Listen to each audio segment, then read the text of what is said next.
नमस्ते। आज के इस खास एक्सप्लेनर में हम एक ऐसी कहानी का विश्लेषण करने जा रहे हैं जो सीधे दिल पर लगती है। ये कहानी हमें दिखाती है कि कैसे असीम मानवीय इच्छा शक्ति और पक्के इरादे के सामने भयानक से भयानक गरीबी भी घुटने टेक देती है। तो बिना किसी देरी के चलिए सीधे इस कहानी में गोता लगाते हैं और देखते हैं कि ये हमें क्या सिखाती है। अब सोचिए, क्या सच में सिर्फ बेइंतहा प्यार और खून पसीना एक करके किस्मत की लकीरों को दोबारा लिखा जा सकता है? यही वो बड़ा सवाल है जो 10 साल के एक छोटे लड़के सोनू और उसकी बूढ़ी दादी के इस अविश्वसनीय सफर का आधार है। एक ऐसी यात्रा जो एक टपकती हुई झोपड़ी से शुरू होती है और शिक्षा की एक विशाल विरासत तक पहुंचती है। आइए इस सफर को थोड़ा और करीब से समझते हैं। तो चलिए कहानी के पहले हिस्से से शुरुआत करते हैं, झोपड़ी और उन दोनों का अटूट प्यार। जरा एक पल के लिए उस हालात की कल्पना कीजिए। एक तरफ उनकी जमीनी सच्चाई है, गांव के किनारे एक ऐसी खस्ता हाल झोपड़ी जिसकी छत बरसात में टपकती है, सर्द हवाएं सीधे अंदर आती हैं और कई बार तो पेट भी खाली ही रहता है। लेकिन दूसरी तरफ उनकी असली दौलत है। जब घर में सिर्फ आधी सूखी रोटी होती है ना, तो वो उसे भी बांट कर खाते हैं।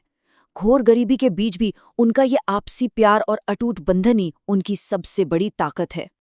अब देखिए, बारिश की एक रात थी, झोपड़ी की छत टपक रही थी और दोनों भीग रहे थे।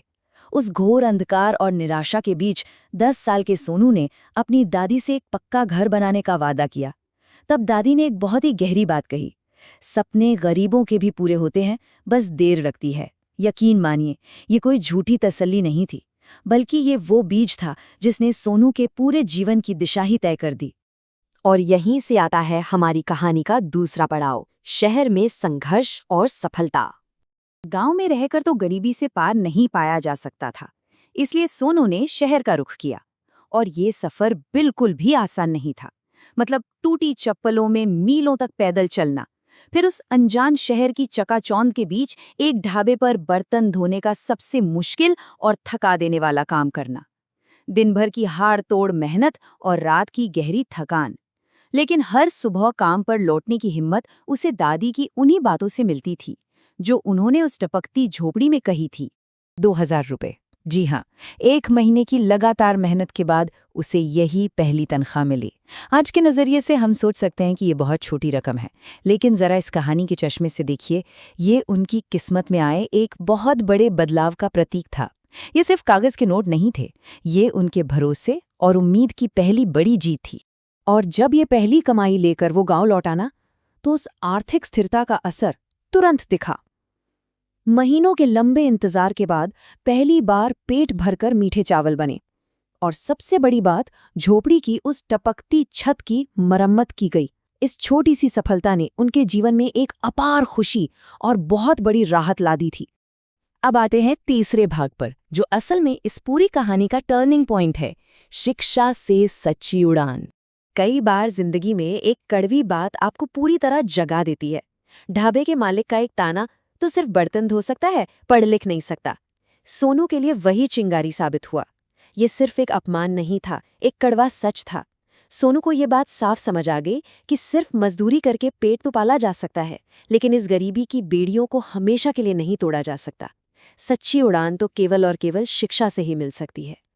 इसके बाद जो हुआ वो वाकई रोंगटे खड़े कर देने वाला है।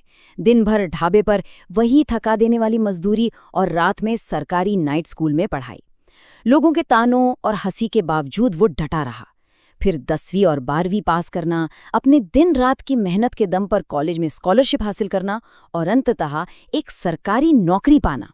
ये इस बात का जीता जागता सबूत है कि अगर इंसान ठान ले तो कोई भी बाधा उसे रोक नहीं सकती।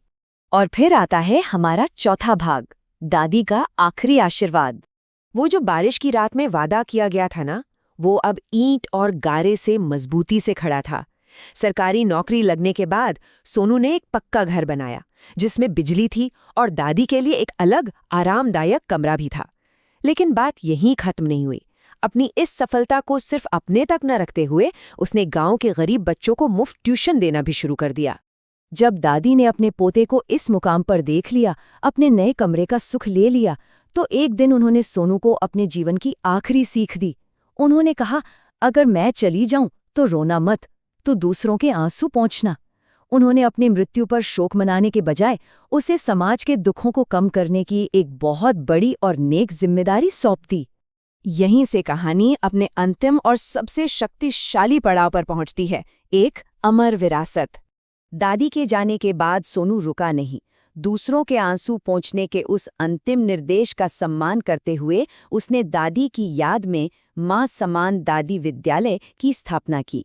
यहाँ गरीब बच्चों को मुफ्त शिक्षा और किताबें दी जाती हैं और बुजुर्गों को भोजन कराया जाता है, ताकि जो भूख उन्होंने खुद सही थी वो गांव में किसी और को न सहनी पड़े।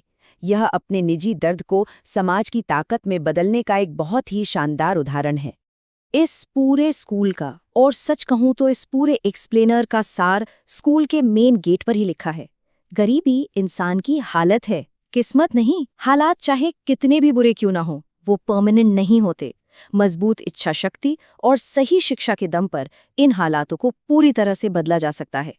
तो अंत में यह कहानी हमें एक बहुत ही गहरे सवाल के साथ छोड़ जाती है। क्या हम एक समाज के रूप में गरीबी को पक्की नियति मानने के बजाय उसे एक ऐसी चुनौती के रूप में देख सकते हैं जिसे असीम प्रेम, कठोर परिश्रम और शिक्षा से हराया जा सकता है? आज के इस विश्लेषण से तो यही साबित होता है कि यह बिल्कुल मुमकिन है। इस एक्सप्लेनर में हमारे साथ जुड़ने के लिए आपका बहुत बहुत धन्यवाद। अगली बार फिर मिलेंगे एक ऐसे ही विचारणीय विषय के साथ।